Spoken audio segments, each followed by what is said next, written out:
Hey guys, John here from Sonic Drive Studio. I hope you're all doing well and welcome back to the channel. Today we're going to have some fun and finally take a look at something from the new Line 6 Helix firmware update 3.5. Line 6 added a bunch of goodies to this new firmware, but my favorite addition is the Peavey Vitriol amp model.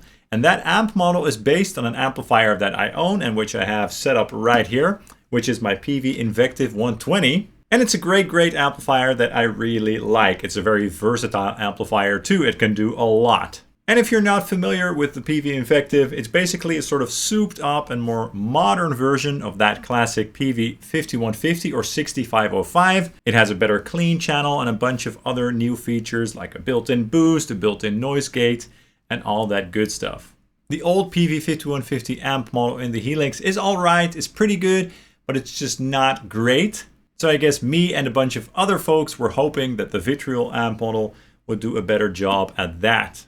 And by the way, the Vitriol amp model came from one of the Line 6 Metallurgy plugins. So if you don't own a Helix or Helix Native, and you do own the Metallurgy plugins, you can always go to that plugin to get the same sounds basically. So what we're going to do today is compare that new Peavey Vitriol lead amp model, so the lead channel of that amplifier model, to the lead channel of my Peavey Invective 120, just to see how close we can get to the real deal basically. Now when I started working on the comparison, I wasn't expecting them to sound exactly the same, because there are always some factors that come into play when you're doing these types of comparisons, regardless of how accurate the amp has been modeled by Line 6 in this case. There will always be some slight differences. Sometimes the differences are very subtle, as you heard probably in some of my past blind test comparisons, and sometimes they are a little bit more obvious. And one of the things that can make them sound a little bit different is the impedance curve. I always use reactive loads on my channel, and those have specific impedance curve. And when they model an amplifier, they very likely were using a different load or a different cabinet. So the impedance curve will always be a little bit different. And that basically influences how the entire EQ curve of the amplifier sounds. So that's one of the main factors. But also in real life, when you put two of the same amplifier models side by side, even then there will be slight tonal differences between two amplifiers. So because of that alone, the amp model will likely also sound a little bit different than my specific amplifier. But I did try to make them sound as close as possible without driving myself absolutely nuts. There always comes a point when I have to say to myself, enough is enough, close enough. So how I usually start these types of comparisons is that I amp my guitar parts through the real amplifier first, dial it in to make it sound good, and then I load up those same DI tracks in my DAW, and then use Helix Native and dial in the amp model as close as I can to the real amplifier while A/Bing. And by the way, both the real amplifier and the Helix amp model in Helix Native were fed through the exact same OwnHammer IR, which is an awesome IR, by the way.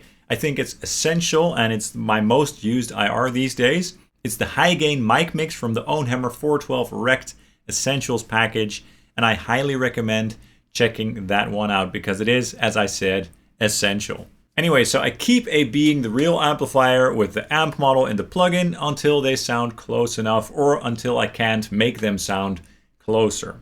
I'm never 100% satisfied with this. There are always some slight differences, but as I said before, at a certain point, enough is enough. The riffs that you're about to hear were recorded with my Yamaha Revstar Standard, which is an awesome guitar, on the bridge pickup. And the real Peavey amplifier was fed into my RedSeven Amplification Amp Central reactive load as per usual. Okay, let's start with a blind test comparison in a full band mix. And let's see if you guys can guess which one is the amp model and which one is the real amplifier. Let's go ahead and check it out right now. Here we go.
as usual with these types of comparisons, they sound really darn close. Not exactly the same, no, but pretty close. So could you hear which one is which? Let me know in the comments down below what your guess is before we move on. It's just in good fun, and don't worry about getting it wrong or right.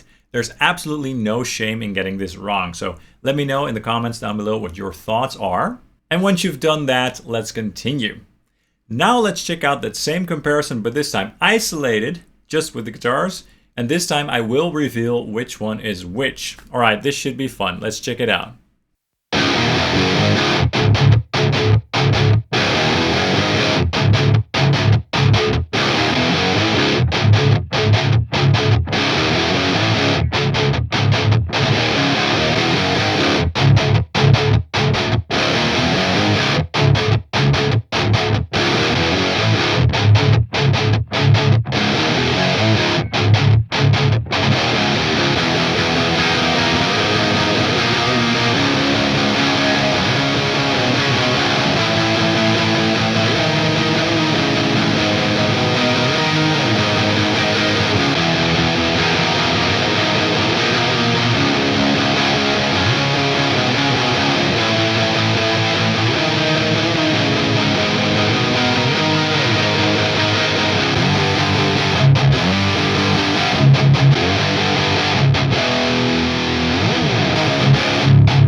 Cool, so how many of you were right and how many of you were wrong? Be honest and let me know down below. So A was the real amplifier this time, and B was the Peavey Vitriol lead amp model in Helix Native. And as I said, they do sound pretty close, but not exactly the same. I guess they did not sound as close as some of the other comparisons that I did in the past. One that comes to mind is the Rockerverb one, where I compared the orange Rockerverb to the Helix amp model. That was extremely close. And I also did an Alice in Chains video in which I sort of compared the Helix Placator Dirty amp model to my Friedman Double J Jr. And that was also very, very close. And this was also very close, but just not as close as those times. But that's probably because of the factors that I discussed earlier in this video, mainly probably the impedance curve differences. Because if you listen closely, you'll hear that the overall EQ curve or overall frequency response is just a little bit different on the real amp versus that amp model. The real amplifier has a little bit more authority and presence in the upper mid region, whereas the amp model has a bit more sort of fizzy high, so a bit more top end going on. And the low end on both the amplifier and the amp model is also slightly different. On the amplifier, I didn't do anything really extreme. I just used some settings that I like to use on this amplifier. Usually, presence and resonance turned up quite high. Treble and bass turned up to about 6 or so, mids at noon, gain cranked, post gain cranked as well. The built-in boost is turned off, but the built-in gate is turned on. And on the Peavey Vitriol lead amp model, the settings aren't exactly the same as I used on the amplifier, but not too far off either. One interesting control on the real amplifier at least is the post gain control, because that has a lot of effect on the tone. In order to get a nice fat and big tone on the real amp, I always have to crank that control quite a bit, because if you leave it low, the amp will be much, much brighter. So I kind of did that same thing with the amp model as well, etc. But yeah, so there are a lot of factors that come into play when you're dialing in the amp model versus the real amp to match it, sort of. So perhaps I could have even gotten them to sound even closer, but hey, like I said, enough is enough.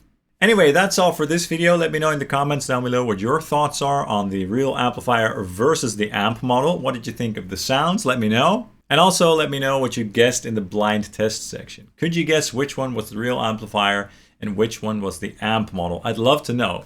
I hope you enjoyed this video. If you did, please consider hitting the like and subscribe buttons down below, as that really helps the channel out. I'd hugely appreciate that.